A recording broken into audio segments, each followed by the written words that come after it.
साधक अपने व्यक्तिगत जीवन के लिए शिकायत न करे। हमें किसी ने कट कहा था तो इसकी शिकायत न करे।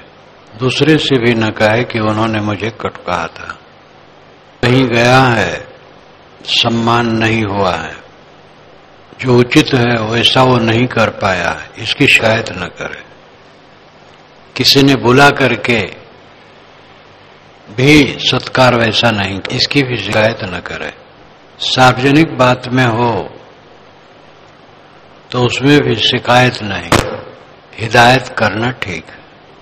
जैसे ये समाज है, किसी ने हमें कड़का तो उसकी शिकायत हम न करें, लेकिन किसी ने सामाजिक नियम का उल्लंघन किया तो उसकी शिकायत न करके, उलाहना न दे करके उसको बताया जाए कि ऐसा नहीं करें।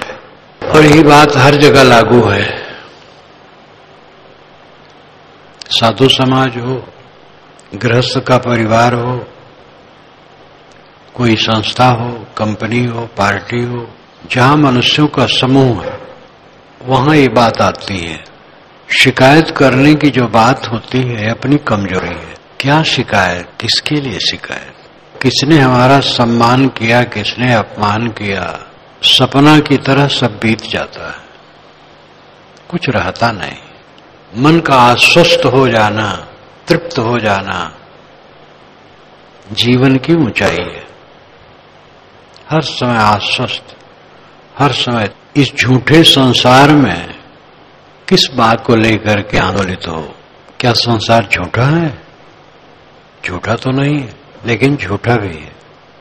ये संसार सदा है, सदा रहा है, सदा रहेगा, लेकिन हमारा सब कुछ झूठा हो जाता है। आज तक का सारा सब कुछ झूठा हो गया। ज्ञान अवस्था है, हर समय प्रसन्न, दूसरे का दोष देखना, उसको उलाहना देना, इसकी अपेक्षा तो आत्मशोधन है। अपने को हम शोधें, ठीक करें और दूसरे के लिए हित कामना करें। जिसने हमें गाली दी है, अपमान किया है, उसकी हित कामना। अपने को बलवान बनाओ।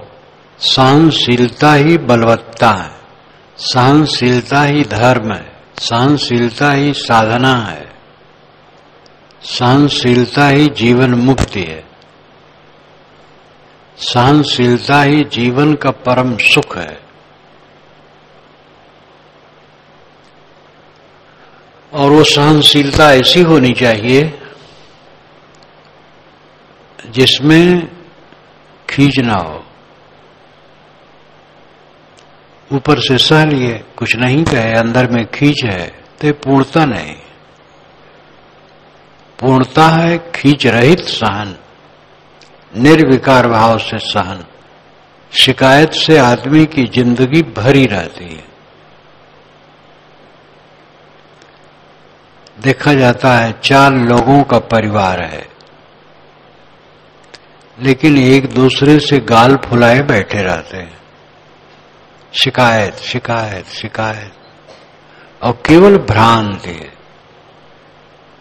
उदार नहीं बन पाते, खुश रहे, प्रसन्न रहे, और दूसरे की त्रुटि करने पर भी उसके प्रति स्नेह दें। अपने आप त्रुटि खत्म हो जाएगी। झूठी झूठी बातों को लेकर के, थोड़े थोड़े अहंकार की बातों को लेकर के तनाव किए लोग बैठे रहते हैं। सास बहू है, दोनों में तनाव, दोनों गाल फुलाए, और सारा काम करना पड़ता है। घर का काम करना पड़ता है, खाना पीना पड़ता है, खाना देना लेना पड़ता है, लेकिन मन ठीक नहीं रहता है। काम सब करते हैं, मन ठीक नहीं रहता है।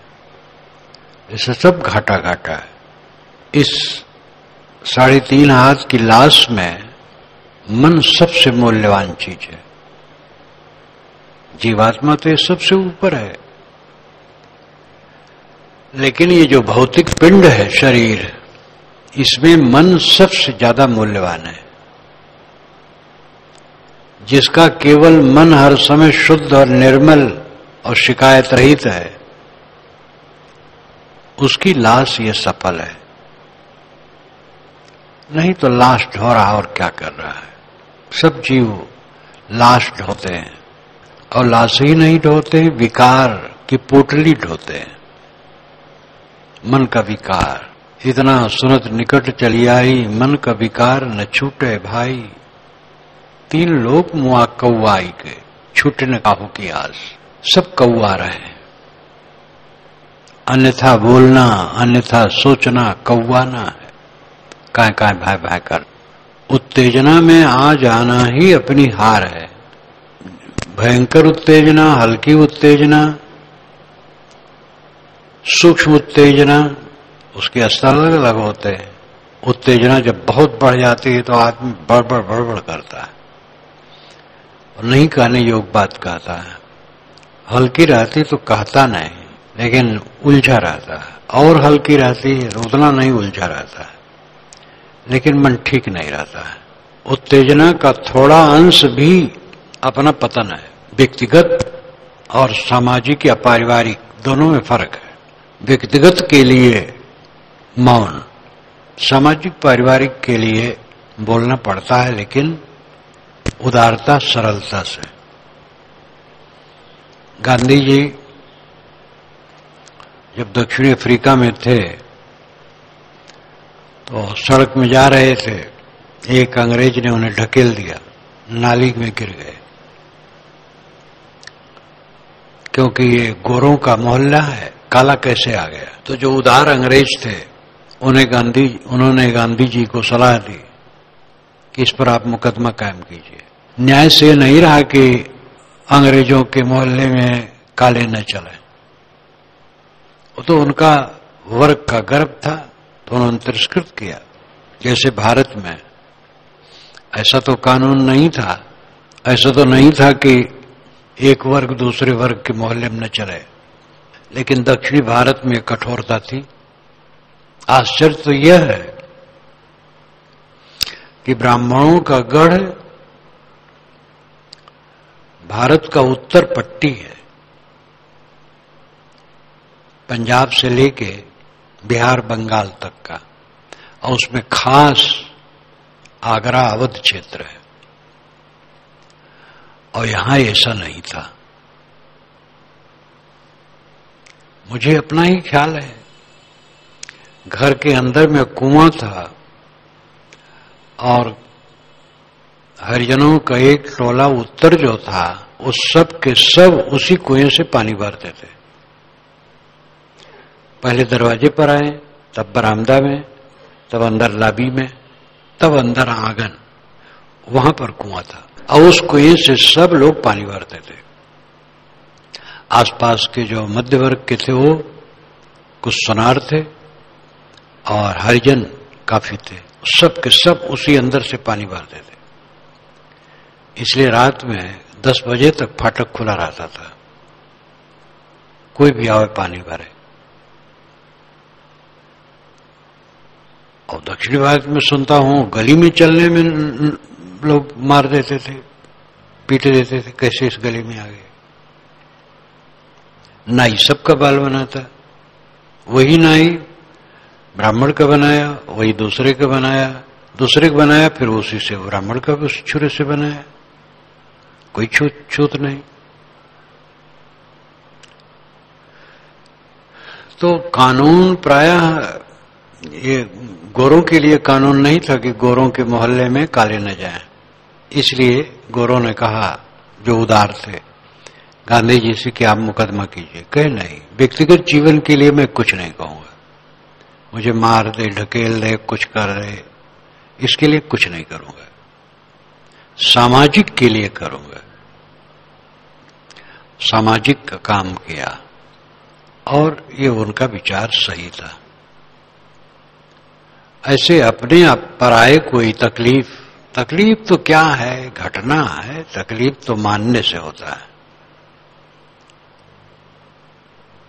अपमान, अनादर, उपेक्षा, कुछ भी हो, झूठ है, कुछ नहीं। करने वाला बेचारा ठीक ठाक नहीं है तो दया का पात्र है।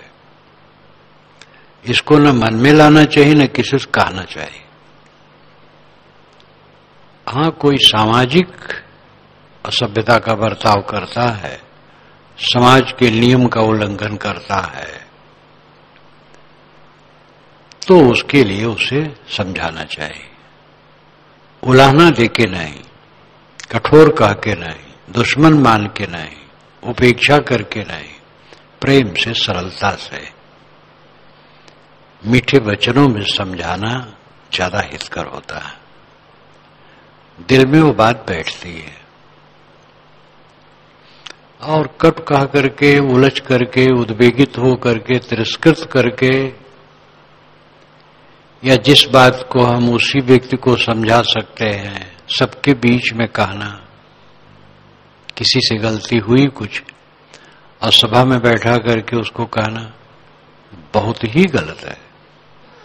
अकेले में उसको समझाना ठीक है। परिवार में है, किसी से गलती हो गई, पूरे परिवार के बीच में उसको बदिज्जत करना ठीक नहीं, अकेले में समझाना ठीक है।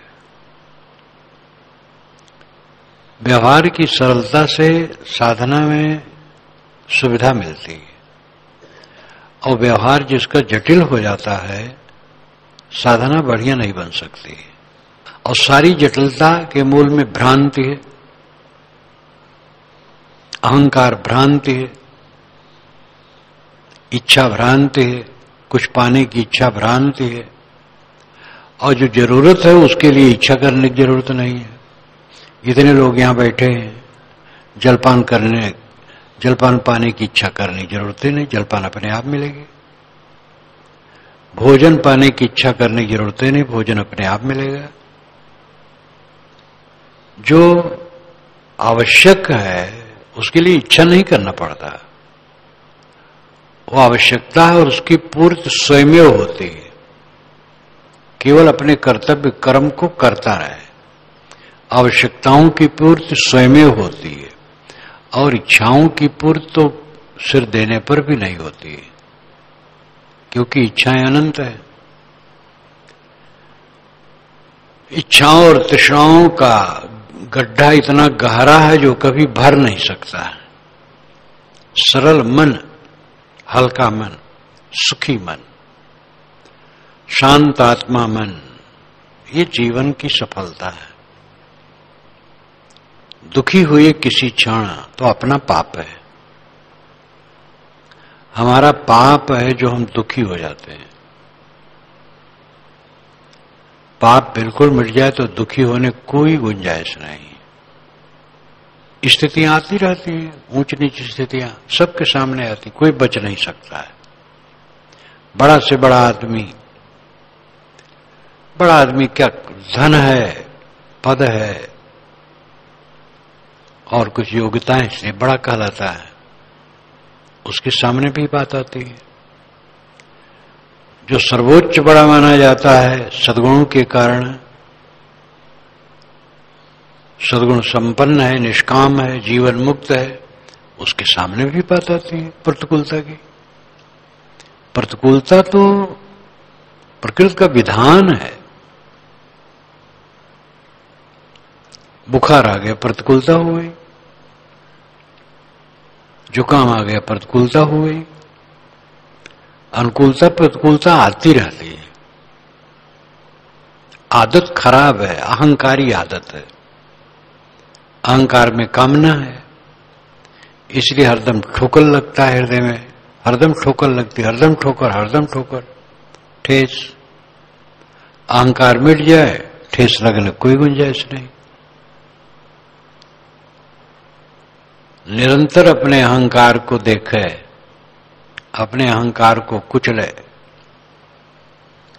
जैसे सांप को देख करके लोग उसके सिर को ही खूब कुचलते हैं, जो मर जाता है तब भी सिर को और तोड़ देते हैं, क्योंकि वही विष है।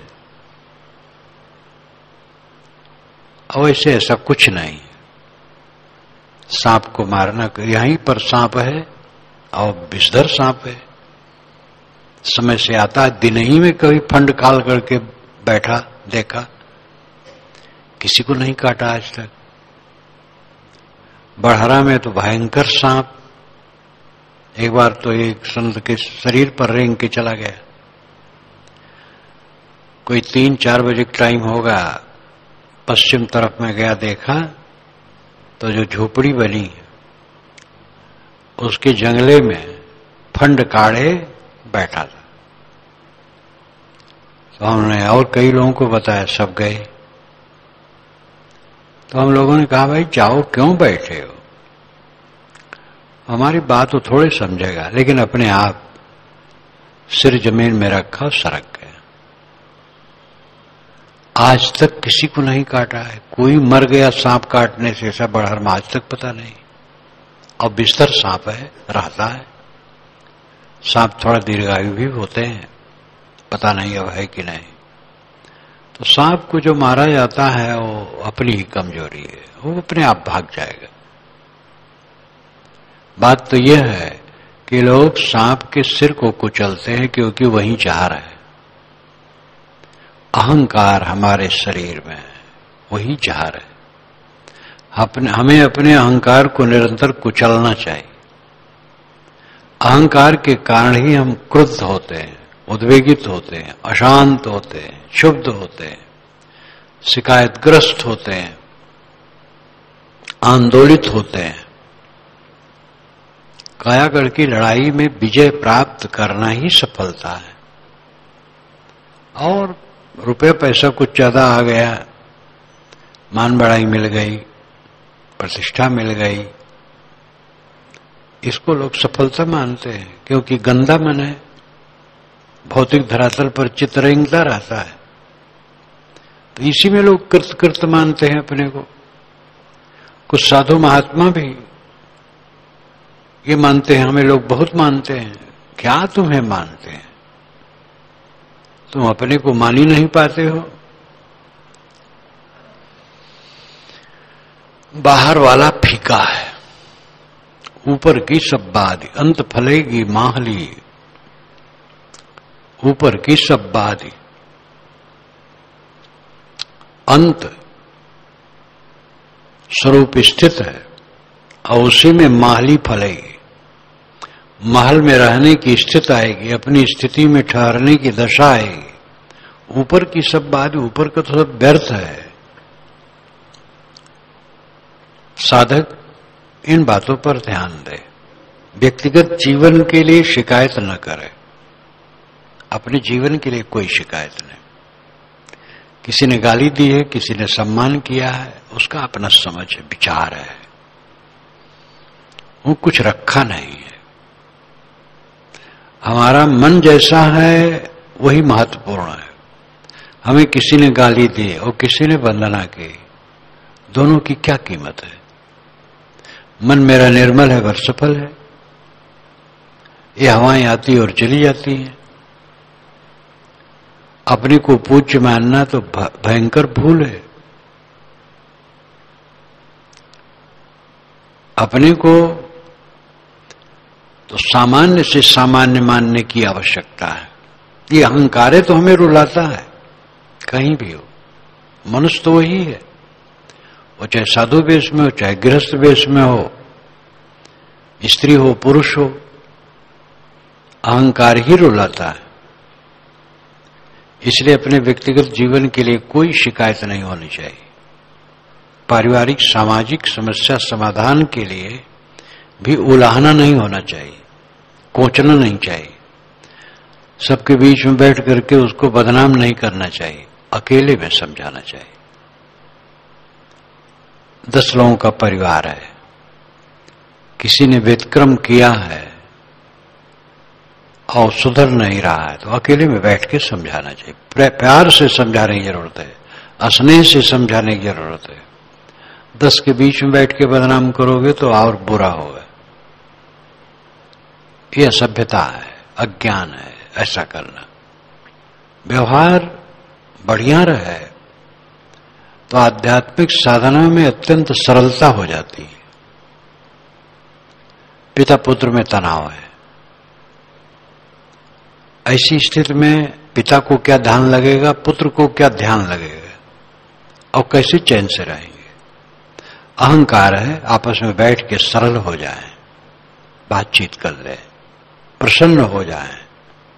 पिता तो सिर पर है, उसके सामने पुत्र को तो सिर झुकाना ही चाहिए, और पिता भी समझे कि पुत्र भी मनुष्य है, स्वतंत्र है, हम क्यों अकड़बाजी करें, उसको भी झुक जाना चाहिए। ज्यादा क्लेश मनुष्यों में बस अहंकार को लेकर के है, एक दूसरे से बस दुर्भाव रखना, अकड़बाजी रखना, अपने को बड़ा मानना, दूसरे को हीन मानना, और कालुष, यही सबसे बड़ा दुख है। अपना अहंकार निकाल दे, सरल हो जाए। कहीं भी गृहस्थी विरक्ति में इंसान है, सरल होके जो रहता है, विनम्र होके रहता है, उसको कोई परेशानी नहीं। खेत को गोड़ जोत करके, खाद पानी डाल करके, कमाई करके बीज डालने से फसल अच्छी होती है, ऐसे नहीं होती है। व्यवहार खेत की कमाई है, व्यवहार ही जीव के सामने है। परमार्थ में झगड़ा नहीं, व्यवहार ही में झाल है। परमार्थ में झगड़ा नहीं है, व्यवहार में झाल है। और व्यवहार सुधर जाए तो परमार्थ अपने आप सुधर जाएगा। जिसका सुलझा मन है, सुलझा मन का अर्थ है शिकायत न करना, उलाहना न देना, दूसरे के दोषों का बखान न करना, दूसरे में दोष न खोजना, विनम्र रहना, सरल रहना, क्षमा करना, गम खाना, संतोष रखना, हर दिशा में संतोष रखना, ये व्यवहार की पवित्रता है। और व्यवहार जिसका पवित्र हो गया,